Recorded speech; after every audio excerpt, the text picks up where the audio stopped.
ओम सभी को नमस्ते। मंत्रोच्चारण। ओम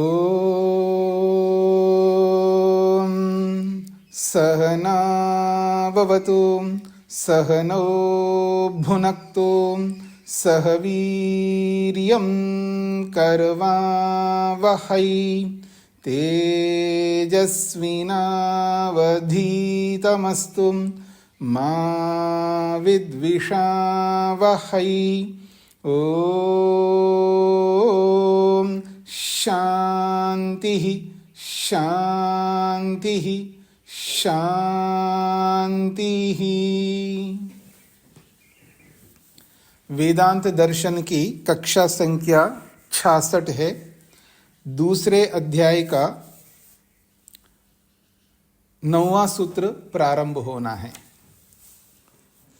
8वें सूत्र में एक बात कही गई है कि कारण के अनुसार ही कार्य में गुण होते हैं। कारण के अनुसार ही कार्य में गुण होते हैं। तो जो कार्य में जो गुण होते हैं वो कारण में भी दिखाई देना चाहिए। ये प्रश्नकर्ता का प्रश्न है और उसका समाधान 9वें सूत्र में किया जा रहा है। समाधत्ते। 8वां सूत्र स्पष्ट हो गए ना। 8वां सूत्र आपके सामने होना चाहिए। प्रश्न क्या है ये आपको समझ में आना चाहिए, तभी आपको उत्तर समझ में आएगा। सूत्र है समाधीयते। इसका समाधान किया जाता है न तु दृष्टांत भावात्। न तु दृष्टांत भावात्। न तु खलु एतद् असमंजसम अस्ति। ये कोई असमंजस नहीं है, मतलब इससे कोई समस्या आने वाली नहीं है। जो आप समस्या को लेकर के बोल रहे हो वो असमंजस्य नहीं होगा। कुतः? क्यों नहीं होगा? तो कहते दृष्टांत भावात्। दृष्टांतानां वर्तमानत्वात्। बहुत सारे ऐसे दृष्टांत है, उससे पता लगता है।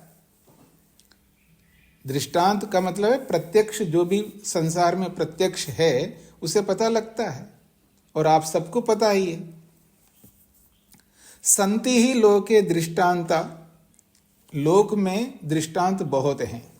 यत् कि कार्यं वस्तु लयावस्थायाम सूक्ष्मम जायते।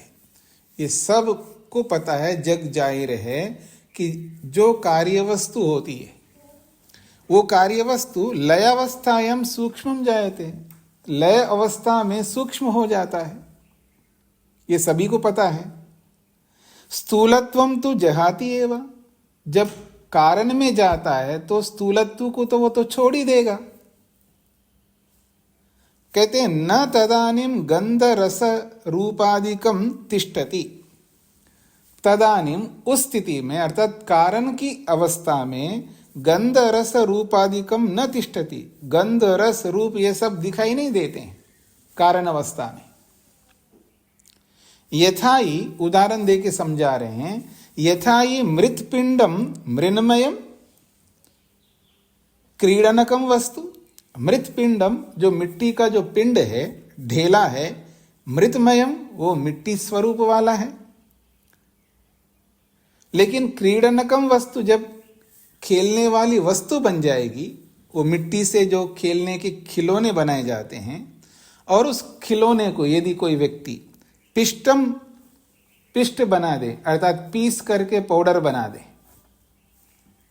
तो पिष्टम सत, और जब वो पाउडर बन गया, चूर्ण बन गया, तो फूत्कारेण आकाशे लयीकृतं सूक्ष्मम जायते। फूत्कार समझते हैं जी? मेरी ओर देखिए। ऐसे लिया पर फूंक मार दिया तो वो जो मिट्टी है पूरा उड़ करके फैल जाएगा आकाश में। तो फूत्कारेण आकाशे लयीकृतम। उस फूत्कार से आकाश में लयीकृतम, लय हो जाएगा, आकाश में मिल जाएगा। और आकाश में जब मिल जाता है सूक्ष्मम जायते, तब सूक्ष्म हो जाता है। स्थूलत्वम तो जहाति एव। फिर स्थूलत्व तो रहता ही नहीं वहां पर। स्थूलत्व कहां दिखाई देगा आपको? फिर ना तो उसका रूप दिखाई देगा, न उसका रस दिखाई देगा, ना गंध दिखाई देगा, कुछ भी नहीं दिखाई देगा। न च तदानीम तत्र गंध रस रूपादिकम अवतिष्ठते। उस स्थिति में जब वो कारण में विलीन हो गया, घड़ा या कोई खिलौना मिट्टी का, तो उस स्थिति में तदानीम तत्र वहां पर न तो गंध आपको महसूस होगा, न रस महसूस होगा, न रूप दिखाई देगा, कुछ भी नहीं रहेगा वहां पर।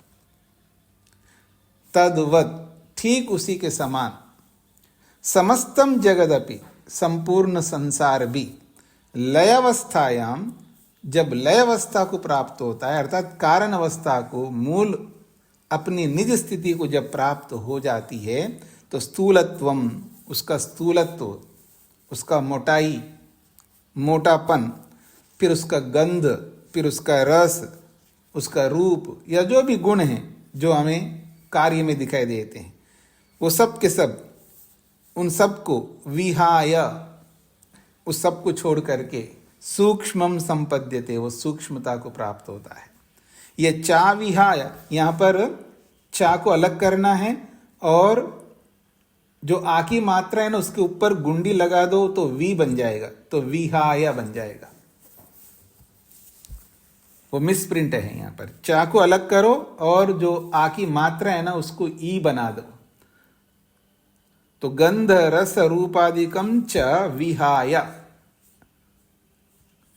स्थूलत्व गंध रस रूप आदि इन सब गुणों को विहाय, छोड़ करके सूक्ष्मम संपद्यते, वो सूक्ष्म हो जाता है।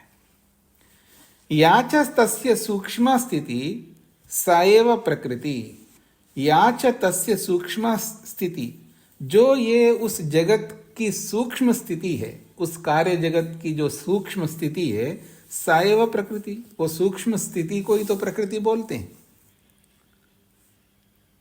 तद्वाद भी मन्यते, और सूक्ष्म प्रकृति को यानी कार्य से सूक्ष्मता को प्राप्त होना या कार्य से सूक्ष्म होना, कार्य से कारणत्व को प्राप्त होना, तो कारण सूक्ष्म ही होता है, ऐसे तद्वाद भी इस कारणवाद को जानने वाले मन्यते, वो मानते ही हैं।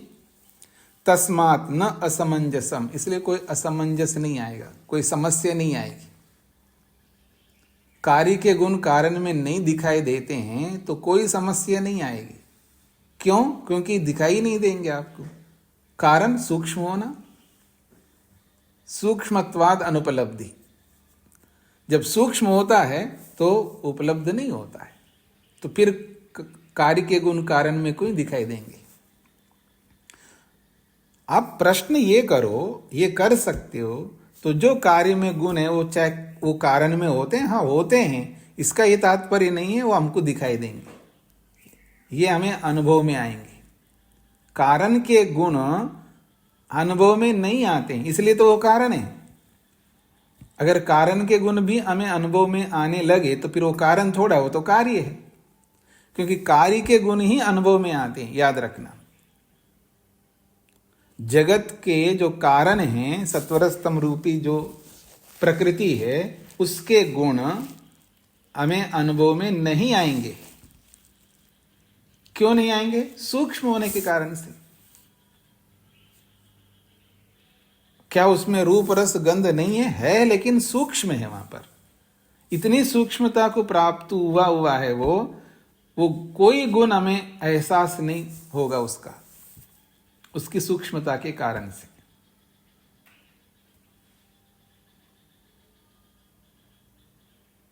ठीक है जी। सूत्रार्थ, कोई आपत्ति नहीं आएगी, कोई आपत्ति आएगी नहीं, कोई आपत्ति नहीं आएगी, कोई आपत्ति नहीं आएगी, क्योंकि ऐसे उदाहरण आते हैं, क्योंकि ऐसे उदाहरण आते हैं,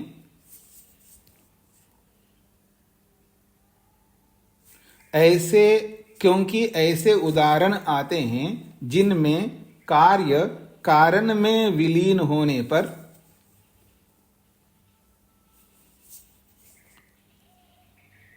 जिनमें कार्य कारण में विलीन होने पर, जिनमें कार्य कारण में विलीन होने पर कार्य के समान गुणों वाला कारण नहीं दिखता है।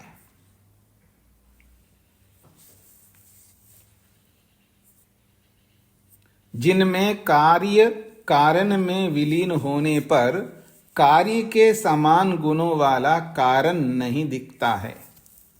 कार्य के समान गुणों वाला कारण नहीं दिखता है।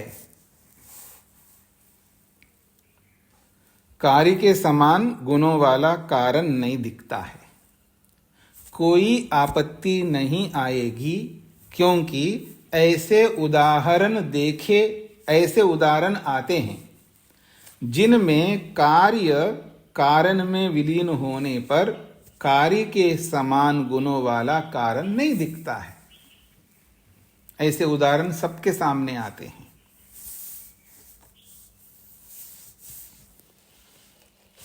हाँ जी, आगे बढ़ूं जी। मधु जी को कुछ पूछना था क्या? जी सर। जी नमस्ते स्वामी जी। किसी वस्तु को जब चूर्ण के अभी सूत्र में आया तो उसको उड़ा दिया और उसका कोई स्वरूप अभी दिखाई नहीं दे रहा, क्या यही मूल प्रकृति है जिसे कहते हैं? प्रकृति में तो सत्वरजतम रूप में चला जाता है। नहीं, सत्वरजतम रूप, सत्वरजतम जो बन जाता है वो हमको दिखाई नहीं देता है ना। कारण क्यों नहीं दिखाई देते? सूक्ष्म होने से। आपने पीछे वैशेषिक दर्शन में पढ़ा है ना, कोई वस्तु हमें दिखाई नहीं देती है, उसके पीछे क्या क्या कारण होते हैं। याद आ रहा है आप सबको? क्यों आना है जी याद? स्वामी जी एक बार और बोलिए। वैशेषिक दर्शन में कोई कार्य वस्तु दिखाई नहीं देती है, अथवा कोई भी वस्तु दिखाई नहीं देती है, तो न दिखाई देने के पीछे कारण बताए थे वहां पर। हाँ जी, अल्पना जी को याद है, बताइए। हाँ जी स्वामी जी नमस्ते जी। स्वामी जी 3 कारण बताए थे, वो अनेक द्रव्यवत्वात्, रूपात् और एक मैं अभी याद था, भूल गई। अनेक अवयवात्, रूपात्, सूक्ष्म, नहीं, सूक्ष्म होना, सूक्ष्मत्वात्, सूक्ष्म होने से। जी जी। तो अगर कोई वस्तु दिखाई देती है, कोई भी वस्तु दिखाई देती है, तो उसके पीछे कारण क्या होते हैं? अनेक अवयवों वाला होना है। अनेक अवयवों वाला होना है तो दिखाई देगा, और उसके साथ में रूप वाला भी होना चाहिए। ठीक है जी। ठीक है स्वामी जी, धन्यवाद। और जब कोई वस्तु दिखाई नहीं देती है तो उसमें अनेक अवयव नहीं है, इसलिए दिखाई नहीं देती है। उसमें रूप नहीं है, इसलिए दिखाई नहीं देती है। उसमें सूक्ष्मता है, इसलिए दिखाई नहीं देती है। सूक्ष्म होने से, रूप ना होने से और अनेक अवयव ना होने से वो वस्तु दिखाई नहीं देती है। तो स्वामी जी यही मूल प्रकृति है? हाँ, तो यही मूल प्रकृति है। जी स्वामी जी, धन्यवाद। कारण वस्तु इसलिए दिखाई नहीं देती क्योंकि सूक्ष्म है, इसलिए दिखाई नहीं देती है। उसमें रूप अभिव्यक्त नहीं है, इसलिए दिखाई नहीं देती है। उसमें अनेक अवयव नहीं है, इसलिए दिखाई नहीं देती है। और जो दिखाई देती क्यों है? क्योंकि उसमें अनेक अवयव है, एक बात, और उसमें रूप है, दूसरी बात, और वो महत् परिमाण वाला है, इसलिए वो दिखाई देती है। तो जो अभी अल्पना जी ने बताया ना, दिखाई देने वाली वस्तु के पीछे 3 कारण हैं, उसमें से 2 कारण उन्होंने बताया। अनेक अवयव वाला होना, दिखाई देना। अनेक अवयवों वाला ना होना, ना दिखाई देना। रूप का होना, दिखाई देना, और रूप का ना होना, दिखाई ना देना, और महत् परिमाण वाला होना, दिखाई देना, और महत् परिमाण ना होना तो दिखाई ना देना। लेकिन ये महत् परिमाण इतना सटीक नहीं है सबके लिए। परमात्मा महत् परिमाण वाला है, लेकिन 2 कारण नहीं है उसके अंदर। अनेक अवयवों वाला नहीं है और रूप भी नहीं है। जीवात्मा क्यों दिखाई नहीं देता? क्योंकि उसमें अनेक अवयव नहीं है, उसमें रूप नहीं है और उसमें महत परिमाण भी नहीं है, तीनों नहीं है, इसलिए दिखाई नहीं देता। तो न दिखाई देने के पीछे ये तीन कारण होते हैं। अनेक अवयवों वाला ना होने से, रूप ना होने से और महत परिमाण ना होने से। याद रखिएगा आप लोग। हाँ जी, अपरो अयम हेतु अत्र समाधाने यदि न मन्येता, फिर भी कोई प्रश्नकर्ता नहीं मानता, यदि न मन्येता, यदि नहीं मानता है तो अपरो अयम हेतु अत्र समाधाने, इस समाधान में एक और हेतु है। तर्हि न अयम हेतु युक्तो यो असो अपीतो तद्वत् प्रसंगाद असमंजसम। तर्हि न अयम हेतु युक्तः, तो तुमने जो हेतु दिया है 8वें सूत्र में, यो असो जो कि, अपीतो तद्वत् प्रसंगात असमंजसम, ऐसा जो तुमने हेतु दिया है ये हेतु नहीं है। इति सूत्रे निर्दिष्टः अपीतो तद्वत् प्रसंगात असमंजसम, इस सूत्र में जो आपने हेतु दिया है वो हेतु नहीं है, स हेत्वाभास, वो हेत्वाभास है।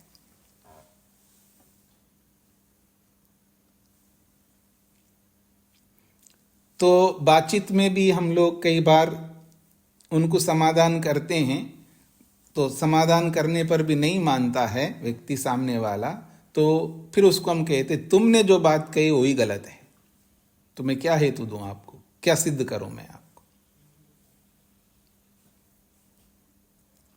तो ये दूसरे ढंग से इसका खंडन किया है कि यदि न मन्येता, यदि वो मानता नहीं है प्रश्नकर्ता, तो अपरो अयम हेतु अत्र समाधान है, इस समाधान में एक दूसरा हेतु देते हैं। क्या?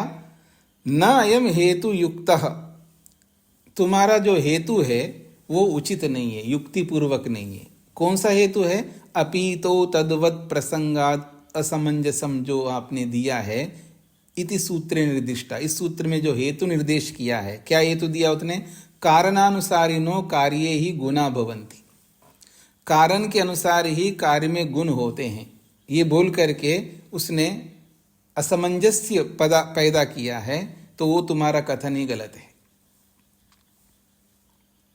कारण के अनुसार ही कार्य में गुण होते हैं और कार्य में जैसे गुण होते हैं वैसे गुण कारण में भी होना चाहिए, ये उसका हेतु है। वो हेतु उसका गलत है, वो हेत्वाभास है। कारण के अनुसार कार्य में गुण होते हैं, लेकिन कार्य के अनुसार गुण कारण में हो ये जरूरी नहीं है। कारण के अनुसार ही, अर्थात कारण गुण पूर्वको कार्य गुणों दृष्टा, कारण के गुणों के अनुसार ही कार्य में गुण होते हैं, लेकिन जो कार्य में जो गुण देखा जाता है वो कारण में दिखाई दे, ये कोई नियम नहीं है।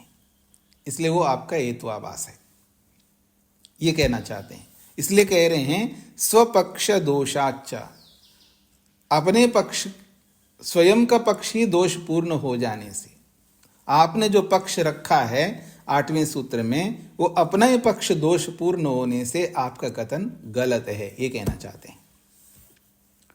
स्वपक्ष दोषात् च, स्वपक्ष पक्षश्च अनेन हेत्वाभासेन दुष्यते, उसका अपना जो पक्ष है इस हेत्वाभास से दुष्यते, दूषित किया जाता है, खंडित किया जाता है। स्वपक्ष का मतलब है भवत पक्ष, आपका जो पक्ष है उसी को यहां स्वपक्ष शब्द से बोला है। अर्थात पूर्व पक्षिणः पक्ष, प्रश्नकर्ता का पक्ष को यहां पर स्वपक्ष शब्द से बोला है। जगत कारणम केवलम ब्रह्म, जगत का कारण केवल ब्रह्म है। जगत कारणम केवलम ब्रह्म, अगर जगत का कारण केवल ब्रह्म को आप मानते हैं, तदानीं तेन ब्रह्मणा ही उपादान कारणेन भवितव्यम, तब तो ब्रह्म को उपादान कारण होना चाहिए, क्योंकि तुम्हारा पक्ष यही है ना, जगत का कारण प्रकृति नहीं है, अर्थात जगत का कारण केवल ब्रह्म है, ये तुम्हारा पक्ष है। यही से तो चला आ रहा है पीछे से प्रश्न। तो तुम्हारा पक्ष क्या है? केवल जगत का कारण ब्रह्म है, तो तदानीम ऐसी स्थिति में तेन ब्रह्मणा ही उपादान कारणेन भवितव्यम। तो इस कारण से ये पता लगता है कि ब्रह्म को ही उपादान कारण होना चाहिए। नहीं असतः सत जायते, और असत से सत उत्पन्न नहीं हो सकता, अभाव से भाव नहीं आ सकता।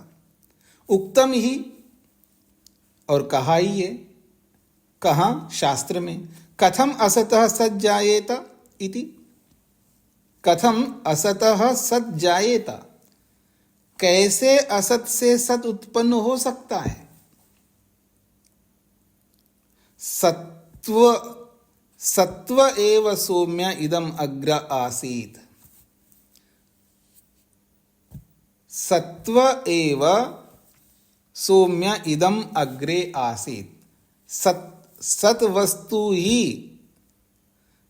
ये सौम्य, शिष्य को गुरुजी समझा रहे हैं, ये सौम्यम सत्व एव अग्रे आसीत्, अर्थात सृष्टि की उत्पत्ति से पहले सत्तु था। अर्थात सत्तु का मतलब है यहां पर सत पदार्थ, पदार्थ था, वस्तु था, या वस्तु थी, ऐसा कह सकते हो। तो जगत की उत्पत्ति से पहले सद ही था, ये तो स्वयं कह रहे हैं शास्त्र। कथम असत सत जायेत, असत से कैसे सत उत्पन्न होगा। सत्तु एव सौम्य इदम अग्रे आसीत्, सत वस्तु ही थी पहले, सृष्टि से पहले असत नहीं था, सत था, और सत से ही सत की उत्पत्ति होती है, ये शास्त्र स्वयं कह रहा है। तस्मात् तत्र अपि जगत कारणभूते ब्रह्मणि स्थूलत्वं गंध रस रूप अधिकम च प्रसज्येत। यदि तुम ब्रह्म को ही जगत का उपादान कारण मानते हो, तो फिर ऐसी स्थिति में तस्मात् तत्रापि, तत्रापि मतलब उस ब्रह्म में भी, जगत कारण भूते ब्रह्मणि, तत्रापि को खोला है, जगत का कारण स्वरूप जो ब्रह्म है, उस ब्रह्म में स्थूलत्वम गंध रस रूपादिकम च प्रसज्येत, फिर परमात्मा में स्थूलत्व आना चाहिए, गंध रस रूपादि ये सब दिखाई देना चाहिए ब्रह्म में, ये दोष आएगा। तुम्हारे पक्ष का ही खंडन हो रहा है, तुम्हारा ये कथन, ये जो तुमने 8वें सूत्र में जो बात प्रस्तुत की है, आप अपने ही पांव पर कुल्हाड़ा मार रहे हो ये बातें कह करके। यदि ब्रह्म को ही उपादान कारण मानते हो, तो ब्रह्म से जगत बना है, और जगत में जो गुण हैं, स्थूलत्व है, गंधत्व है, रसत्व है, रूपत्व है, ये सब भगवान में मानना होगा आपको। क्या आप मानते हो? आप तो नहीं मानते हो। अगंधम, अरसम, अस्थूलम, अणु, अहरस्व, ऐसा भगवान को तुम नहीं बोला ऐसा, ये सिद्धांति कह रहे हैं। याद आ रहा है आप लोगों को? पीछे पड़ा है ना भगवान के लिए। भगवान कैसा है? अरूपम, अरसम, अगंधम, अस्पर्शम, ये बोला था ना पीछे, अणु, अरस्व। तुम तो कह रहे हो कि अगर ब्रह्म को ही जगत का उपादान कारण मानोगे, ब्रह्म से ही सृष्टि बनी ऐसा मानोगे, प्रकृति को नहीं मानोगे, तो परमात्मा में ये सारे दोष आएंगे, ये कहना चाहते हैं। तस्मात्, इसीलिए हम कहना चाहते हैं, उपादान कारणे लयावस्थायाम कार्यधर्म प्रसक्ति अयुक्ता। तस्मात्, इसीलिए उपादान कारणे लय अवस्थायाम, जब लय अवस्था आती है, प्रलय अवस्था आती है, कारण अवस्था आती है, तो उस कारण अवस्था रूपी उपादान कारण में कार्य के धर्मों का प्रसक्ति लाना, कार्य के धर्मों को उसमें लाना, ये अयुक्त है, अनुचित है। स्पष्ट हो गया जी सभी को? सूत्रार्थ मधु जी। स्वामी जी, प्रसक्ति का थोड़ा अर्थ स्पष्ट नहीं हुआ। प्रसक्ति का मतलब प्रसंग आएगा। प्रसक्ति का मतलब है कार्य धर्म प्रसक्ति, कार्य के धर्म वहां पर आएंगे, ये प्रसंग आएगा। और ऐसा प्रसंग आएगा तो आपका कथन उचित नहीं होगा, अयुक्त रहेगा, ये कहना चाहते हैं। कारण अवस्था में, लय अवस्था में, उपादान कारण में कार्य के धर्मों का प्रसंग आएगा, इसलिए अयुक्त है आपका ये कथन, ये कहना चाह रहे हैं। जी धन्यवाद। सूत्रार्थ, प्रश्नकर्ता के अपने स्वयं के पक्ष में, प्रश्नकर्ता के अपने स्वयं के पक्ष में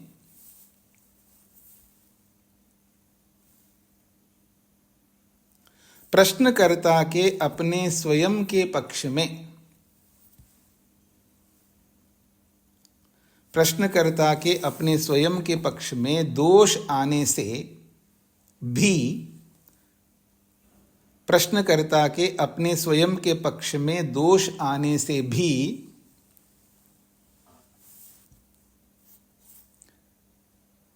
उक्त कथन अर्थात 8वें सूत्र में कहा हुआ कथन उचित नहीं है। 8वें सूत्र में कहा हुआ कथन उचित नहीं है।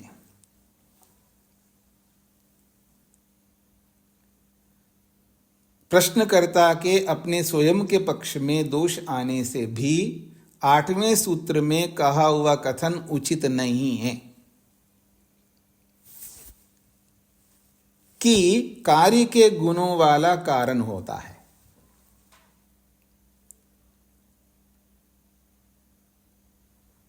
8वें सूत्र में कहा हुआ कथन उचित नहीं है कि कार्य के गुणों वाला कारण होता है। कार्य के गुणों वाला कारण होता है, यही तो कथन किया था ना, ये उचित नहीं है, ये कहना चाह रहे हैं।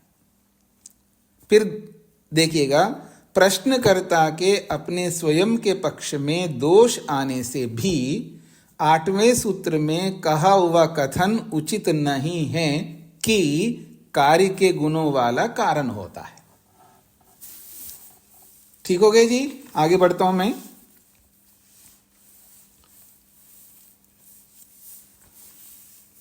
हाँ जी, पुनः आशंक्य समादत्ते, फिर शंका उत्पन्न करके उसका समाधान किया जाता है। पुनः आशंक्य, आशंका मतलब आशंका करके, समाधत्ते समाधान किया जाता है, अर्थात प्रश्न करके समाधान किया जा रहा है। तर्क अप्रतिष्ठानात् अन्यथा अनुमेयम् इति चेद एवं अपि अविमोक्ष प्रसंगः। तर्क अप्रतिष्ठानात् अन्यथा अनुमेयम् इति चेत एवं अपि अविमोक्ष प्रसंगः। तर्क अप्रतिष्ठानात् अन्यथा अनुमेयम् इति चेत, स्वपक्ष दोषात् यद उच्यते स तर्कवादः। स्वपक्ष दोषात्, अपने ही पक्ष में दोष आने से, ऐसा जो बताया गया है 10वें सूत्र में, स तर्कवाद, वो तर्कवाद है, अर्थात वो उसने अपना तर्क प्रस्तुत किया। क्या तर्क प्रस्तुत किया है? कार्य के गुणों वाला कारण होता है, क्योंकि कार्य के अनुसार ही कार्य में गुण आते हैं, इसलिए कार्य के गुणों वाला कारण होता है, ऐसा उसने जो तर्क किया है। तो तर्क क्या होता है, उस तर्क को समझाना चाह रहे हैं जी यहां पर। तर्कस्य न प्रतिष्ठानमस्ति, तर्क की प्रतिष्ठा नहीं होती है। हाँ जी, तर्क की कभी प्रतिष्ठा नहीं होती है, इसका तात्पर्य है तर्क कभी ठहरता नहीं है, बदल जाता है, अर्थात तर्क ठहरता नहीं है। प्रमाण कैसा होता है जी? प्रमाण ठहरता है, प्रमाण की प्रतिष्ठा होती है। प्रमाण को आप हिला नहीं सकते, प्रमाण को आप हटा नहीं सकते। प्रमाण का मतलब है एविडेंस। प्रमाण प्रमाण होता है, मानक होता है, उसको आप हटा नहीं सकते, पर तर्क को हटा सकते। एक आपने तर्क दिया, उस तर्क को मैं हटा के अपना तर्क लाऊंगा, आपका तर्क हट जाएगा, फिर मेरे तर्क को तीसरा आकर के हटाएगा, अपना तर्क रखेगा। हटाने का मतलब है खंडित करता है। तो तर्क खंडित होता है, तर्क ठहरता नहीं है, उसकी प्रतिष्ठा नहीं होती का मतलब है तर्क खंडित होता है। आप कितने ही तर्क दीजिएगा, आपके तर्कों को खंडित करने वाले दुनिया में बहुत लोग हैं। कितना ही अच्छा तर्क आप देना, उसको भी खंडित करने वाला मिलेगा दुनिया में। मैं कितना ही पढ़ा लिखा हूं और कितना ही बढ़िया तर्क दूं, मेरे को खंडित करने वाला कोई आएगा, फिर उसको खंडित करने वाला कोई आएगा। तर्क कभी ठहर नहीं सकता, वो खंडित होता है, क्योंकि वो प्रमाण नहीं है। इसका ये मतलब नहीं है वो प्रमाण नहीं है तो इसका मतलब गया गुजरा है। वो तर्क प्रमाणों को सहयोग देने वाला होता है, प्रमाणों का पूरक होता है, पर स्वयं प्रमाण नहीं होता है। सहारा देता है तर्क, पर वो प्रमाण नहीं है, इसलिए वो खंडित होता है।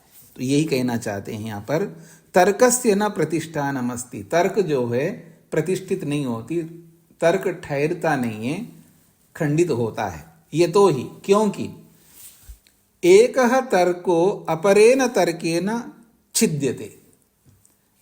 ये तो ही एकः तर्का, एक तर्क किसी ने प्रस्तुत किया है, अपरेण तर्केण, दूसरे के तर्क के द्वारा पहला वाला तर्क जो है छिद्यते, खंडित हो जाता है।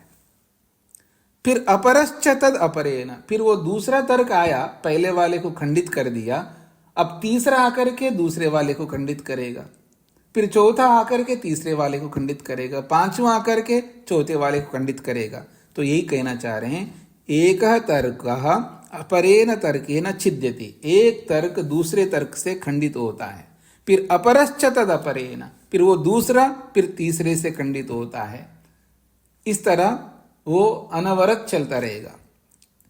इति हेतु, इस हेतु से अन्यथा अर्थात अन्य प्रकारेण अनुमेयम जातव्यम, फिर किसी अन्य प्रकार से, किसी अन्य अनुमान से इसको जानना चाहिए, क्योंकि आपका तर्क तो खंडित होने वाला है, तो कोई दूसरा प्रमाण लाओ, ये कहना चाहते हैं।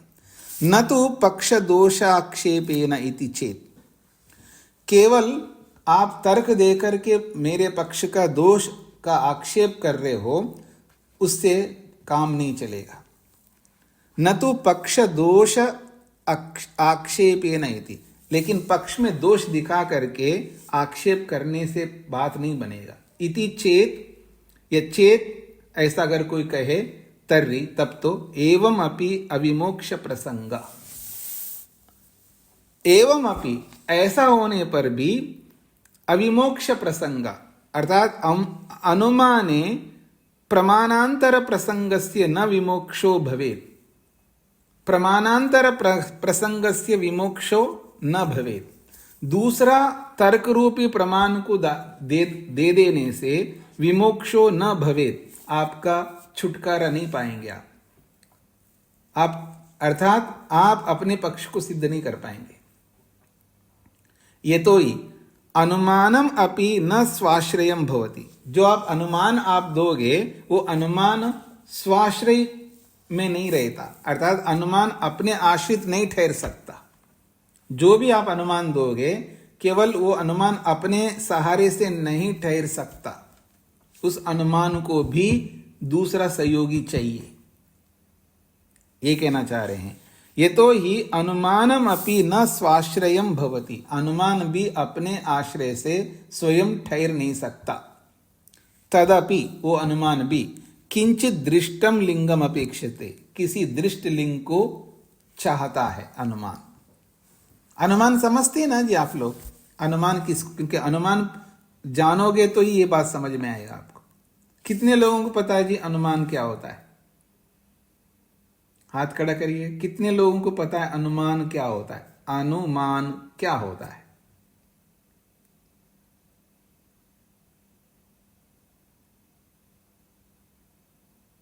चलिए, आपको सबको पता है, अच्छी बात है। अनुमान में एक दृष्टलिंग होता है, एक अदृष्ट होता है। दृष्टलिंग से अदृष्ट को जाना जाता है। जैसे धुआं जो है दृष्टलिंग है, धुएं से अग्नि को जाना जाता। अग्नि दिखाई नहीं दे रही है, ओट में है, कहीं दूर है, पर धुआं दिखाई दे रहा है। धुआं दृष्टलिंग है। दृष्टलिंग का मतलब प्रत्यक्ष है। अब अनुमान किसके सहारे से चल रहा है जी? दृष्ट लिंग के सहारे से चल रहा है, और दृष्ट लिंग ना हो तो अनुमान स्व आश्रित नहीं रह सकता, ये कहना चाह रहे हैं यहां पर। ये तो ही अनुमानमपि न स्व आश्रयम भवति, अनुमान अपने आश्रय से नहीं होता है। तदपि वो अनुमान भी किंचित दृष्टम लिंगम अपेक्षते, किसी दृष्ट लिंग की अपेक्षा रखता है, किसी प्रत्यक्ष लिंग की अपेक्षा रखता है।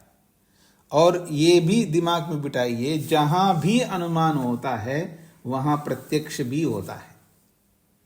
अर्थात वो जो प्रत्यक्ष होता है वो प्रत्यक्ष ही सहयोग करता है, प्रत्यक्ष प्रमाण से ही अनुमान ज्ञान होता है। अनुमान ज्ञान के पीछे प्रत्यक्ष ज्ञान अनिवार्य है।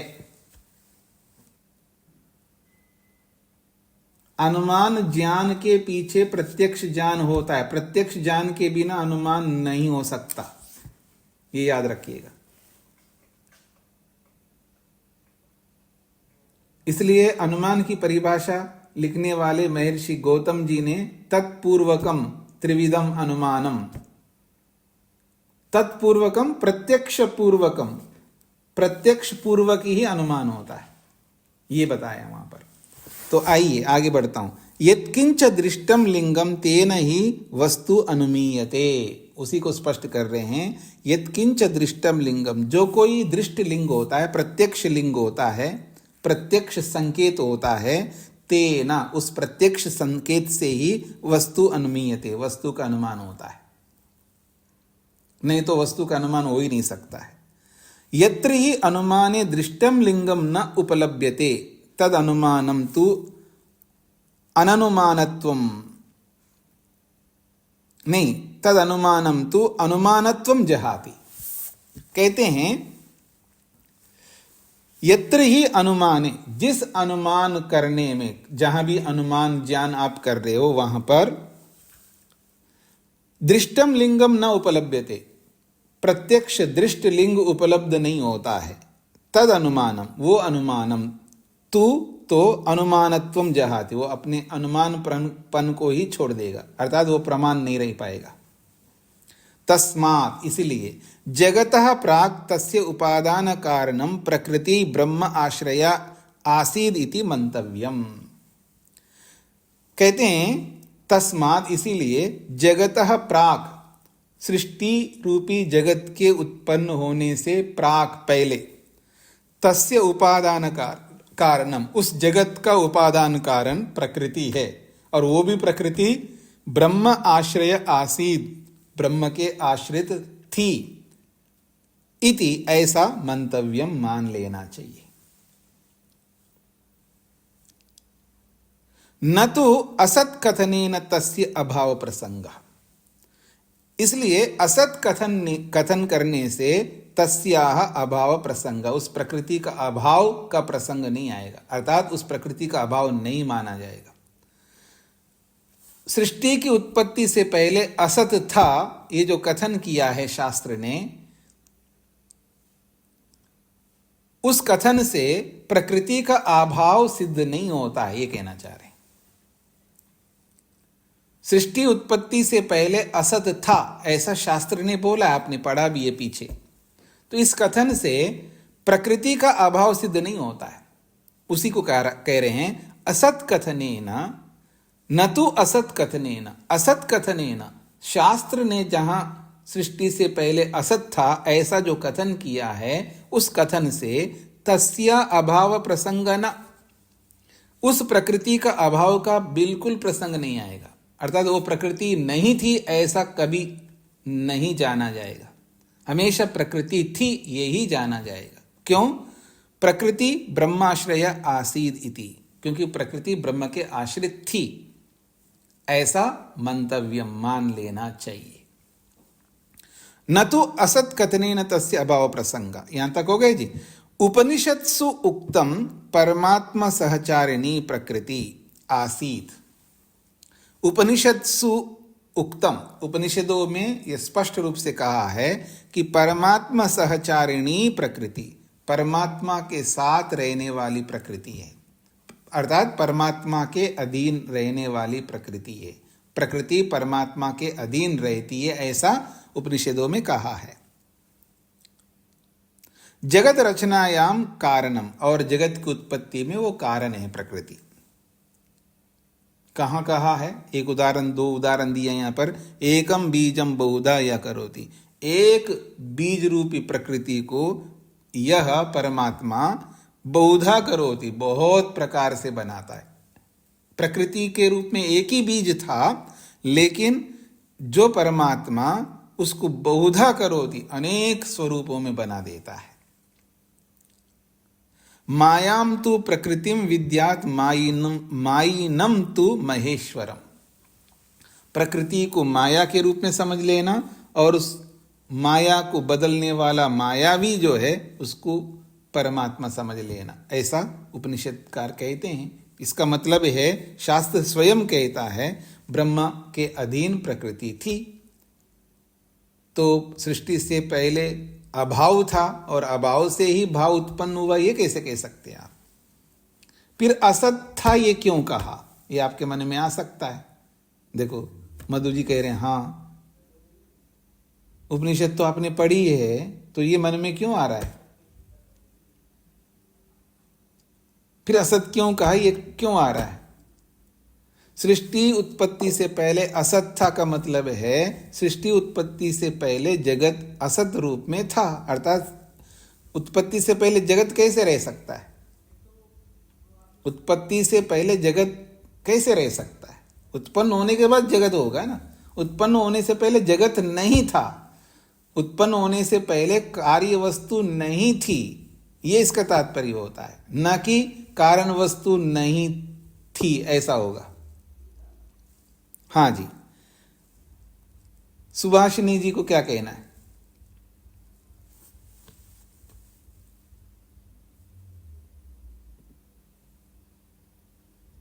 अच्छा, अनीता जी को क्या कहना है? क्या बात है, आज बोलते नहीं, हाथ खड़ा करते हैं आप लोग। हाँ जी, सूत्रार्थ लिखिएगा। तर्क की स्थिरता न होने से, तर्क की स्थिरता न होने से,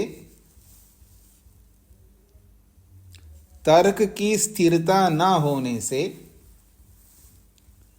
तर्क की स्थिरता न होने से अलग प्रकार से अनुमान करना चाहिए।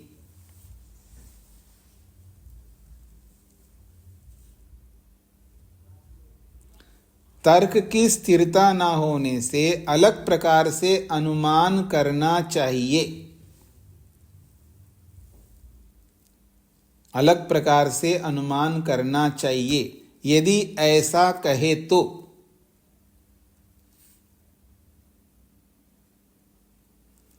यदि ऐसा कहे तो भी अलग प्रकार से अनुमान करना चाहिए। यदि ऐसा कहे तो भी, यदि ऐसा कहे तो भी प्रश्नकर्ता बिना प्रमाण के,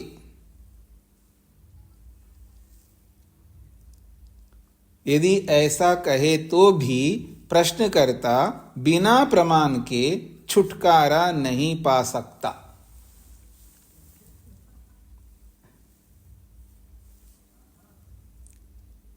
यदि ऐसा कहे तो भी प्रश्नकर्ता बिना प्रमाण के छुटकारा नहीं पा सकता। प्रश्नकर्ता बिना प्रमाण के छुटकारा नहीं पा सकता। प्रश्नकर्ता बिना प्रमाण के छुटकारा नहीं पा सकता, क्योंकि अनुमान भी किसी दृष्ट लिंग की अपेक्षा करता है। क्योंकि अनुमान भी किसी दृष्ट लिंग की अपेक्षा करता है।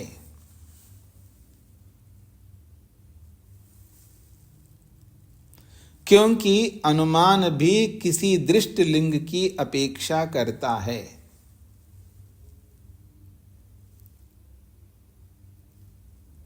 क्योंकि अनुमान भी किसी दृष्ट लिंग की अपेक्षा करता है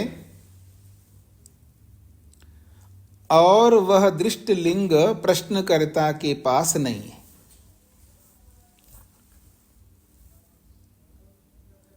अनुमान भी किसी दृष्ट लिंग की अपेक्षा करता है और वह दृष्ट लिंग प्रश्नकर्ता के पास नहीं है।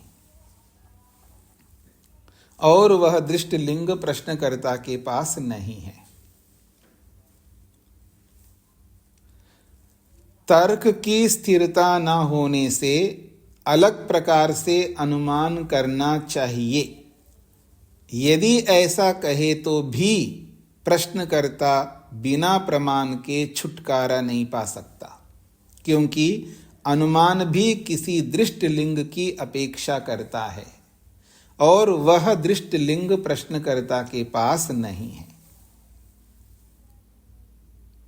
थोड़ा सा ये क्लिष्ट आपको लग सकता है, लेकिन गंभीरता से, सात्विकता से प्रातःकाल बैठ करके इस अर्थ को और भाष्य को पढ़ेंगे, आपको समझ में आएगा। हाँ जी, आगे बढ़ूं जी मैं। निर्मला जी।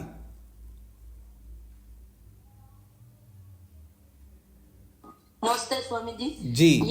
ये जो प्रकृति को परमात्मा की सहचारणी कहा है, तो इसलिए कि बीज से ही बहुत सारे मतलब परमात्मा बनाता है, बीज रूप में थी पहले प्रकृति। हाँ जी, इसी को बीज रूप में कहते हैं, इसी को कारण रूप में कहते हैं, इसी को प्रलय रूप में कहते हैं। अनेक शब्दों से कह सकते हैं। प्रकृति प्रलय रूप में थी, प्रकृति बीज रूप में थी, प्रकृति कारण के रूप में थी, प्रकृति सूक्ष्म रूप में थी। ये सब प्रकृति के लिए बोला जाता है। जी, धन्यवाद स्वामी जी। अगला सूत्र। हाँ जी, मधु जी। स्वामी जी, यदि मैं गलत हो सकती हूँ, तर्क को ऋषि कहा है।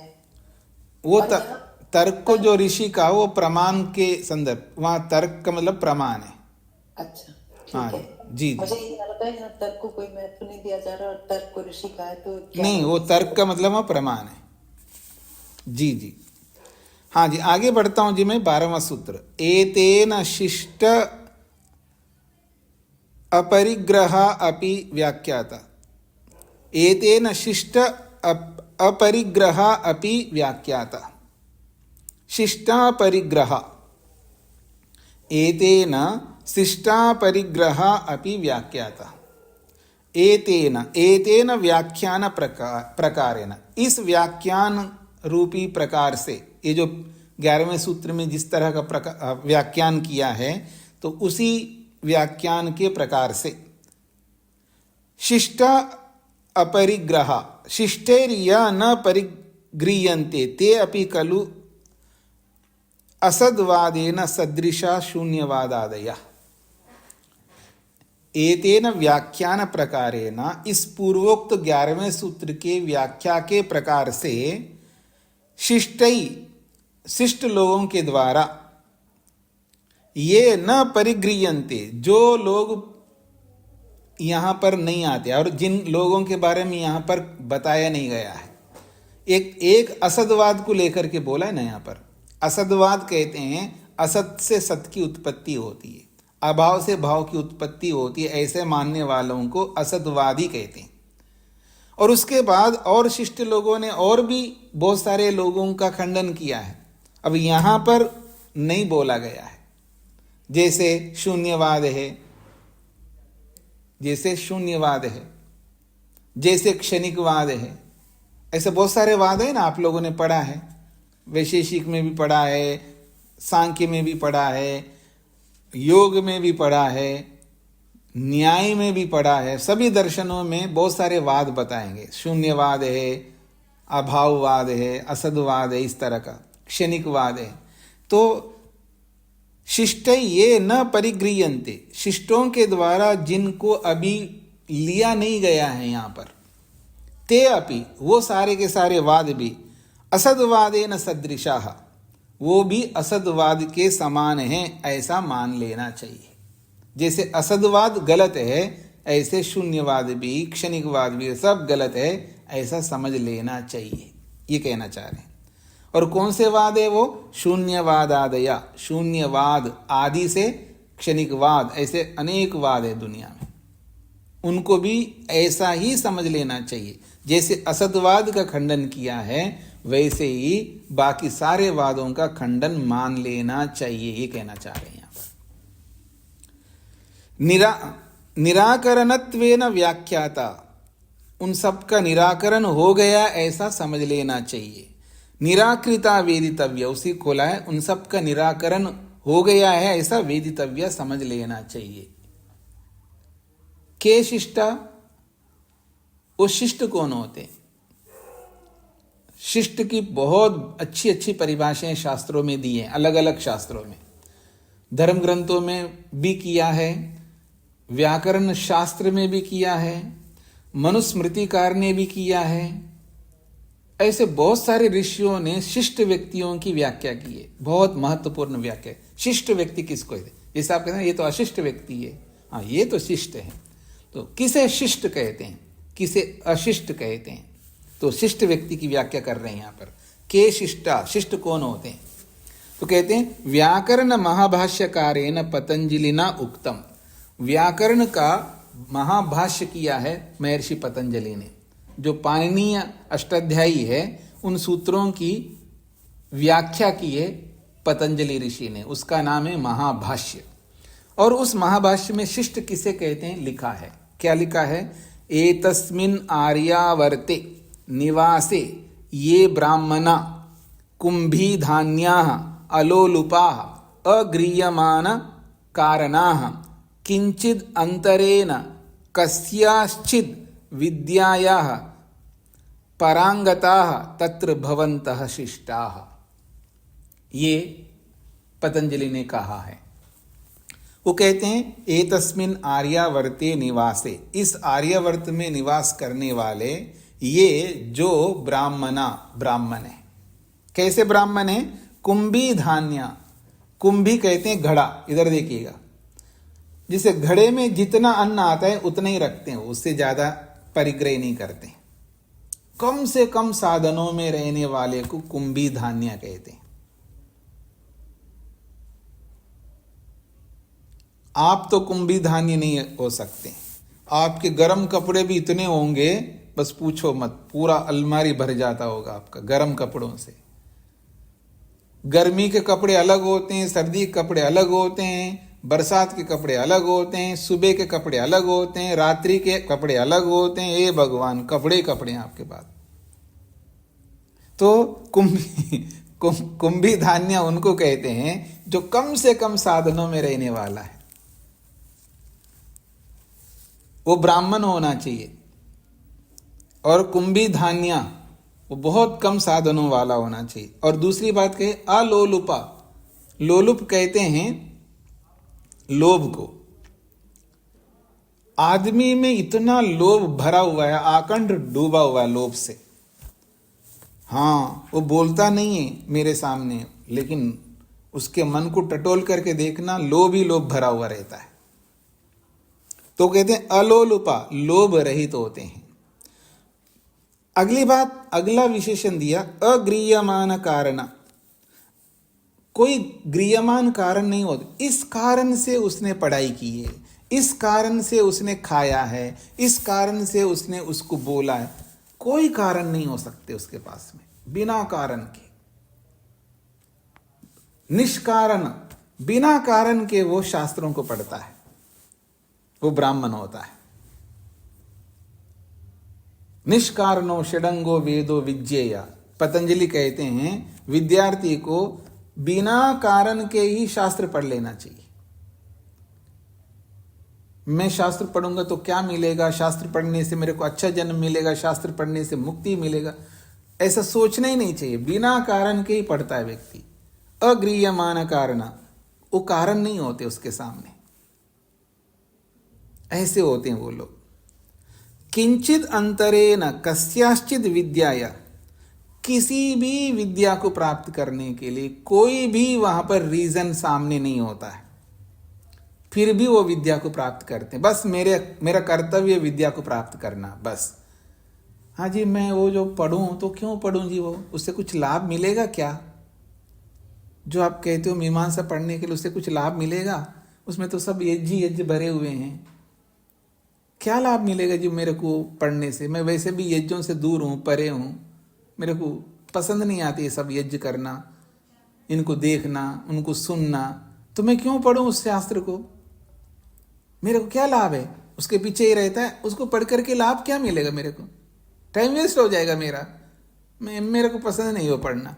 ऐसे कोई कारण नहीं लाता आदमी, बिना कारण के सब विद्याओं को पढ़ लेगा, पारंगता, वो पारंगत हो जाता है। तत्र भवंत शिष्टा, ऐसे वो लोगों को शिष्ट कहते हैं। तथा एक और बात कहिए, मनुस्मृतो, मनुस्मृति के अंदर भी शिष्ट कौन होता है उसकी बात कहिए।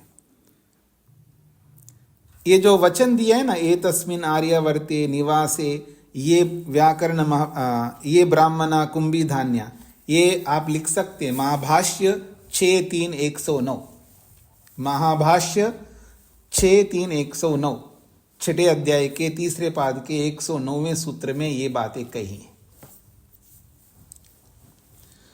मनुस्मृति में धर्मेण अधिगतो यैस्तु वेदः सपरिबृंहना ते शिष्टा ब्राह्मणा जेया श्रुति प्रत्यक्ष हेतव, ये श्लोक है, बहुत महत्वपूर्ण श्लोक है मनुस्मृति का।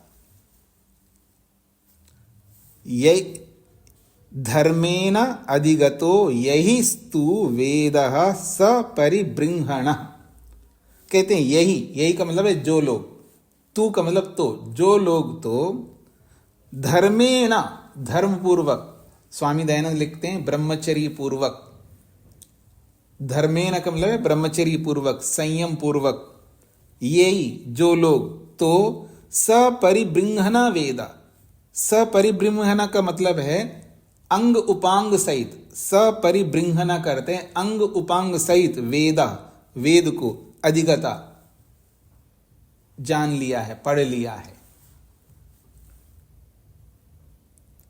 फिर कैसे वो श्रुति प्रत्यक्ष एतवः, वो श्रुति प्रत्यक्ष एतव अर्थात श्रुति को प्रत्यक्ष करने का कारण बनते हैं, अर्थात श्रुति को, वेद को साक्षात करने का कारण है वो, अर्थात वेद को साक्षात करने वाले होते हैं। ते ब्राह्मणा शिष्टा, वो ही ब्राह्मण शिष्ट कहलाते हैं। ते ब्राह्मणा शिष्टा ज्ञेयाः, उन्हीं ब्राह्मणों को शिष्ट समझना चाहिए जो श्रुति प्रत्यक्ष एतव, श्रुति को, वेद को प्रत्यक्ष करने का कारण बनने वाले, श्रुति को प्रत्यक्ष करने का कारक है वो, जो सांगोपांग सहित वेद पढ़े हैं, और वो भी कैसे? धर्मेण अधिगतः, धर्म से अधिगत किया उन्होंने, धर्म से हस्तगत कर लिया उन्होंने, ब्रह्मचर्य पूर्वक, संयम पूर्वक, तपस्या पूर्वक, जो जो नियम बताए गए हैं उन सारे नियमों से युक्त, यह है धर्मेण अधिगतः, अर्थात प्राप्त किया, जान लिया है। यही जिन लोगों ने, ते वही लोग शिष्ट कहलाते हैं, वही ब्राह्मण कहलाते हैं, और वही श्रुति प्रत्यक्ष हेतव, श्रुति को साक्षात प्रत्यक्ष करने का कारण बनते हैं, वही शिष्ट कहलाते हैं, ऐसा यहां पर बताया गया है। सूत्रार्थ लिखिएगा।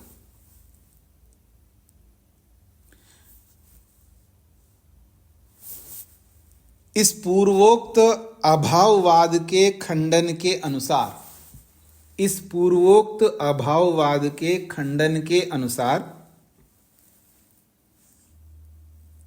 इस पूर्वोक्त अभाव के खंडन के अनुसार, इस पूर्वोक्त अभाववाद के खंडन के अनुसार, इस पूर्वोक्त अभाववाद के खंडन के अनुसार उन सभी क्षणिक शून्यवाद आदि का भी, उन सभी अर्थात क्षणिक शून्यवाद आदि का भी, उन सभी क्षणिक शून्यवाद आदि का भी खंडन समझ लेना चाहिए।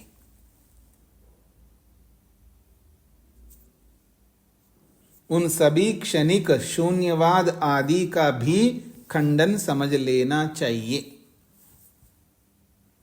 उन सभी क्षणिक शून्यवाद आदि का भी खंडन समझ लेना चाहिए जिनको शिष्ट विद्वानों ने स्वीकार नहीं किया है। जिनको शिष्ट विद्वानों ने स्वीकार नहीं किया है। जिनको शिष्ट विद्वानों ने स्वीकार नहीं किया उन सब का खंडन मान लेना चाहिए, ये कहना चाह रहे हैं। इस पूर्वोक्त अभाववाद के खंडन के अनुसार उन सभी क्षणिक शून्यवाद आदि का भी खंडन समझ लेना चाहिए जिनको शिष्ट विद्वानों ने स्वीकार नहीं किया है। ठीक हो गया जी। ओम शांति शांति शांति ही।